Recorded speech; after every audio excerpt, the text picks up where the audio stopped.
All right, first thing first, how do you pronounce the word? Confucianism. Confucianism. Confucianism. It is kind of like a religion, also not a religion and more like a set of beliefs, traditional, and the rest of this document will kind of help clear that up.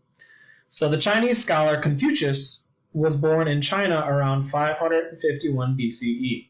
He was a brilliant student and developed a philosophy based on citizens monitoring their own behavior, which is different from the traditional perspective where society's laws force them to behave correctly.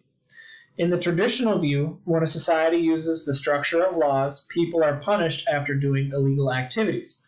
People usually obey the laws even when they don't understand the reasoning behind them, because they want to avoid the punishment. Confucius believed there was a better way. He wanted citizens to get used to proper behaviors so actions would be controlled before they happened. He felt people would have to properly avoid feeling ashamed and embarrassed, and not because of laws. Then there would be less laws needed to run society. In Confucianism, correct behavior starts with your relationship with the people in your life. There are specific duties you have towards those around you based on your relationship and status with them. And here are the 5 relationships. There is boss to employee, boss's duties to workers, and the workers' duties to bosses. So basically, what is expected of a boss? How are you supposed to treat your employees? And then employees, how are you supposed to treat your bosses? Parents to children. Parents have their specific duties to the kids, how they're supposed to act to kids. And kids have specific ways or duties that they have to act to the parents. A husband and a wife. So a husband has his duties to his wife and her to him. Older siblings to younger siblings, older siblings' duties to the younger, and younger siblings' duties to the older, and older friend to younger friend, an older friend's duty to a younger friend, and the younger friend's duty to the older. In all cases, the senior or older person owes fair treatment and care to the younger or junior person, and the younger junior person owes respect and obedience to the senior. Confucius felt that society would run smoothly if people always acted properly in these relationships with one another. So with the situations like boss to employee, the boss is kind of the elder in that situation, the employee is the junior or the younger. Parents to child, that's a little bit more traditional and obvious. You have parents needing to care for their kids, provide, and kids needing to respect and obey parents. Older siblings and younger siblings, that's a little easier. Older siblings, kind of like the parents and children or boss to employee, they're expected to look out for their younger siblings, but the younger siblings are also expected to obey and be respectful to older siblings. And that even trickles down to friendships. If you have an older friend, you're supposed to kind of respect them a little bit more. And then the older friend is supposed to kind of take care of you a little bit more as the younger. Confucianism teaches that there are 3 cardinal principles and 5 ethical norms within these relationships. So the cardinal principles are loyalty of citizens to the government. So the citizens are always supposed to be loyal to the government. Respect towards your parents and ancestors. So that's definitely very strongly pointing out the fact that you are expected to respect your elders, be obedient to your elders. So that could be your older friend, that could be your boss. Maintaining importance of different roles between men and women. So each having their own kind of separate sphere within this society.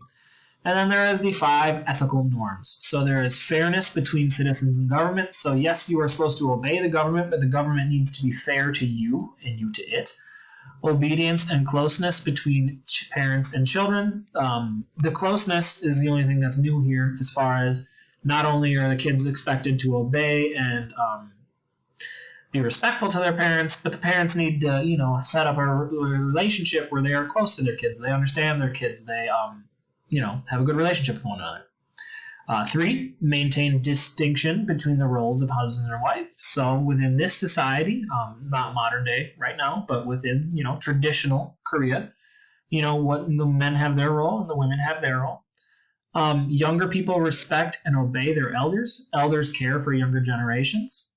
And then trust between friends. We playfully put ride or die in there, but essentially if you have a friend, you need to be able to be a good friend and trust one another, and don't, sell out your friends. Be someone that you can trust. All right. So Confucianism spread throughout China and migrated to Korea and Japan.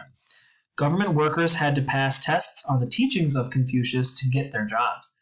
It was felt that those who studied Confucius's teachings would be those most likely to practice his teachings, therefore making a good government.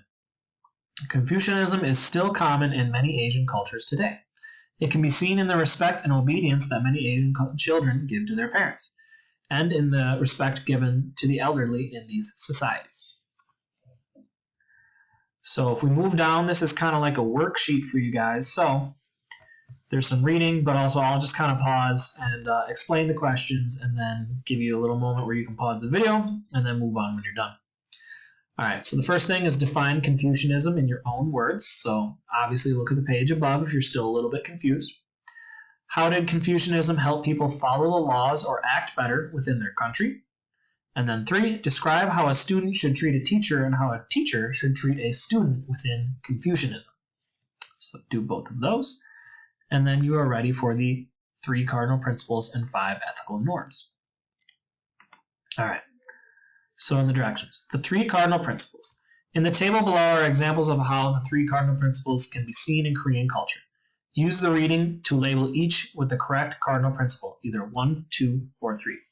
So which is this one showing? Within the Korean home, a man and a woman are loyal to each other.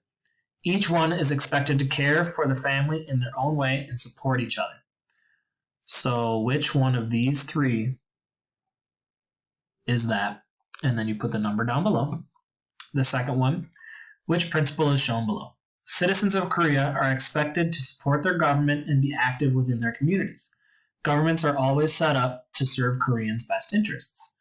So once again, we go up. Is that loyalty of citizens to the government? 1. Is it respect towards your parents and ancestors? 2.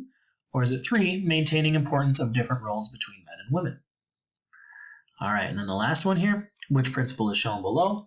Your bloodline/family name are very important to Korean culture. You represent your elders, and it is important to make them proud and be a part of their lives. Is that talking about the loyalty of citizens to the government, respect towards your parents and ancestors, or 3, maintaining importance of different roles between men and women? All right, and then we have the ethical norms. In the middle boxes of the table, write what each person or group owes the other according to the 5 ethical norms.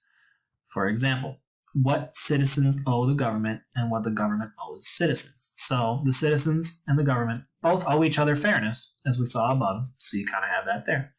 What are the things that parents owe children and children owe parents?